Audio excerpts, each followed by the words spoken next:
ಹೊಸ ವರ್ಷಕ್ಕೆ ಇಡೀ ಸ್ಯಾಂಡಲ್ವುಡ್ ಸಂಭ್ರಮಿಸುವಂತಹ ಸುದ್ದಿ ಇದು. ದರ್ಶನ್ ಸುದೀಪ್ ಸೇರಿ ಎಲ್ಲರ ಫ್ಯಾನ್ಸ್ ಡಂಕನಕ ಕುಣಿಯುವಂತಹ ಸುದ್ದಿ. ದರ್ಶನ್ ನನ್ನ ಸ್ನೇಹಿತ, ನಾವೆಲ್ಲ ಸೇರಿದ್ರೆ ಕನ್ನಡ ಚಿತ್ರರಂಗ.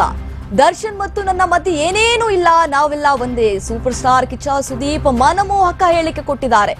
ಕನ್ನಡ ಚಿತ್ರರಂಗದ ಟ್ರೆಂಡ್ ಅನ್ನ ಬದಲಾಯಿಸಿದ್ದಾರೆ. ಸುದೀಪ್ ಸ್ಟೇಟ್ಮೆಂಟ್: ಶಿವಣ್ಣ, ಯಶ್, ದರ್ಶನ್, ಉಪ್ಪಿ, ಧ್ರುವ ಎಲ್ಲರೂ ಸೇರಿದ್ರೆ ಚಿತ್ರರಂಗ ಮೌನ ಮುಸುಕಿದ ಯುದ್ಧ ಒಳ್ಳೆಯ ಬೆಳವಣಿಗೆ ಅಲ್ಲ. ಎಲ್ಲರೂ ಜೊತೆಯಾಗಿ ನಿಂತು ಮುಂದಿನ ಪೀಳಿಗೆಗೆ ಹಸ್ತಾಂತರಿಸ್ತೇವೆ. ಸ್ಯಾಂಡಲ್ವುಡ್ ನಲ್ಲಿ ಪಾಸಿಟಿವ್ ಮೂಡಿಸಿದ್ದಾರೆ. ಕಿಚ್ಚನ ಹೇಳಿಕೆ ನಿಜಕ್ಕೂ ಪಾಸಿಟಿವ್ ಅಂತ ಹೇಳ್ಬೋದು.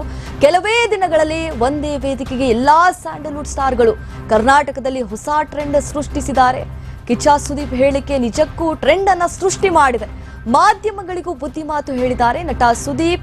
ಯಾರ ಮಧ್ಯೆಯೂ ಜಗಳ ತಂದಿಡಬೇಡಿ, ಎಲ್ಲ ಒಂದಾಗಿ ಸಾಗೋಣ. ಶಭಾಷ್ ಸುದೀಪ್. ರಾಜ್ಯದೆಲ್ಲೆಡೆ ಕಿಚ್ಚನ ಹೇಳಿಕೆಗೆ ವ್ಯಾಪಕ ಸ್ವಾಗತ. ಕನ್ನಡ ಚಿತ್ರರಂಗ ಒಂದಾದ್ಮೇಲೆ ನಮ್ಮನ್ನ ತಡೆಯೋರೇ ಇಲ್ಲ. ದರ್ಶನ್, ಸುದೀಪ್ ಸೇರಿ ಎಲ್ಲಾ ಸ್ಟಾರ್ಗಳ ಫ್ಯಾನ್ ಸ್ವಾಗತ. ಕಿಚ್ಚನ ಮಾತನ್ನ ತೆರೆದ ಹೃದಯದಿಂದ ಸ್ವಾಗತಿಸಿದ್ದಾರೆ ಕನ್ನಡಿಗರು. ಹಾಗಾದ್ರೆ ಸುದೀಪ್ ಅವರು ಕನ್ನಡ ಚಿತ್ರರಂಗದ ಬಗ್ಗೆ, ನಟರ ಬಗ್ಗೆ ಏನ್ ಹೇಳಿದ್ದಾರೆ ಬನ್ನಿ ನೋಡೋಣ. ನನಗೂ ದರ್ಶನ್ಗೂ ಏನಿಲ್ಲ ಸರ್.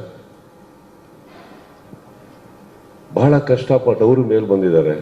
ಕಷ್ಟಪಟ್ಟು ಪ್ರತಿ ಕಲಾವಿದರು ಬಂದಿದ್ದಾರೆ. ಚಿತ್ರರಂಗ, ಕನ್ನಡ ಚಿತ್ರರಂಗ ಇವತ್ತು ತುಂಬಾ ತುಂಬಾ ತುಂಬಾ ನೋವಲ್ಲಿದೆ. ಅದು ಬೆಳಿಬೇಕು ಅಂದ್ರೆ ಇದು ಬೇಡ ನಮ್ಮ ಇಂಡಸ್ಟ್ರಿಯಲ್ಲಿ. ನಮ್ಮಲ್ಲಿ ಇಲ್ಲ ಸರ್ ಇದು. ಆಕ್ಚುಲಿ ನನ್ನ ಫ್ಯಾನ್ಸ್ ಕೂಡ ಹೋಗಿ ಎಲ್ಲ ಹೀರೋಗಳು ಸಿನಿಮಾ ನೋಡ್ತಾರೆ ಸರ್.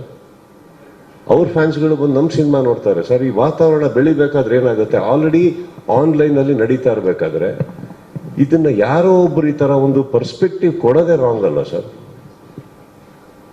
ಹೇಳಿ. ಈ ಕೆಟ್ಟ ಅಹಂಕಾರ ನಮ್ಮಲ್ಲಿ ಇದೆ ಅಂತ ನೀವು ಅನ್ಕೊಂಡಿರೋದೇ ತಪ್ಪಲ್ವಾ? ಇದು ಯಾರಾದ್ರಾಗ್ಲಿ, ಅದು ಇವತ್ತು ನಾನು ಇದಕ್ಕೆ ಕ್ಲಾರಿಟಿ ಕೊಡ್ತಾ ಇಲ್ಲ ಸರ್. ಚಿತ್ರರಂಗ ಇವತ್ತು ಒಂದು ನಮ್ಮ ಹಿರಿಯರು ಸರ್, ಅವರ ಜವಾಬ್ದಾರಿ ಅವರ ಭುಜದ ಮೇಲೆ ತಗೊಂಡು ಚಿತ್ರರಂಗನ ಬೆಳೆಸಿ ಬೆಳೆಸಿ ಬೆಳೆಸಿ ಬೆಳೆಸಿ ಬೆಳೆಸಿ ಇವತ್ತು ನಮ್ಮಗಳ ಕೈಯಲ್ಲಿ ಕೊಟ್ಬಿಟ್ಟು ಹೋಗಿದ್ದಾರೆ.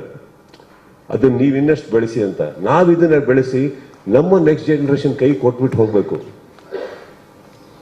ತಮ್ಮಂದ್ರೆ ಇನ್ಮೇಲೆ ನೀವು ಬೆಳೆಸಿ ಅದನ್ನ ಅಂತ ಸರ್. ಚಿತ್ರರಂಗದಲ್ಲಿ ಯಶ್, ದರ್ಶನ್, ಧ್ರುವ, ಉಪ್ಪಿ ಸರ್, ಇನ್ನೊಬ್ಬರು ಶಿವಣ್ಣ, ಪ್ರತಿಯೊಬ್ಬರು ಸರ್, ಎಲ್ಲ ಸೇರಿದ್ರೇನೆ ಒಂದು ಕನ್ನಡ ಚಿತ್ರರಂಗ ಸರ್.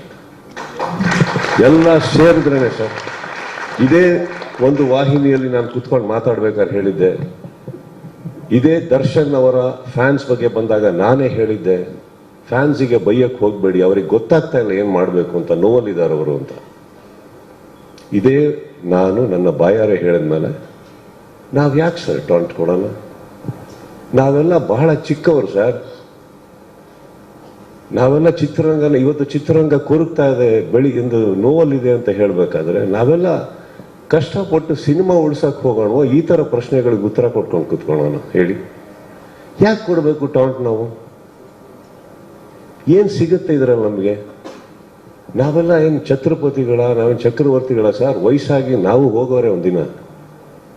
ಬದುಕಿರ್ಬೇಕಾದ್ರೆ ಒಂದು ಸಿನಿಮಾ ನಮ್ಮ ಕೈ ಹಿಡಿದಿರ್ಬೇಕಾದ್ರೆ ಬೆಳೆಯೋಣ, ಆಸೆ ಪಡೋಣ, ಇನ್ನಷ್ಟು ಒಳ್ಳೆ ಚಿತ್ರ ಮಾಡೋಣ ಅಂತ ಇರ್ಬೇಕಾದ್ರೆ ನಿಮ್ಮಂಥವ್ರು ಬಂದು ನಮ್ಮನ್ನ ಪ್ರಶಂಸಿಸಿದಾಗ ಖುಷಿ ಪಡೋಣ ಅಂತ ಹೋದ್ರೆ, ಸ್ವಲ್ಪ ರಿವೈಂಡ್ ಮಾಡಿದ್ರೆ ಆ ಹುಡುಗ ಎಲ್ಲಿ ಮಾತಾಡಿದ್ದು ಅನ್ನೋದು ಕ್ಲೀನಾಗಿ ಗೊತ್ತಾಗುತ್ತೆ ಅಲ್ವೇ?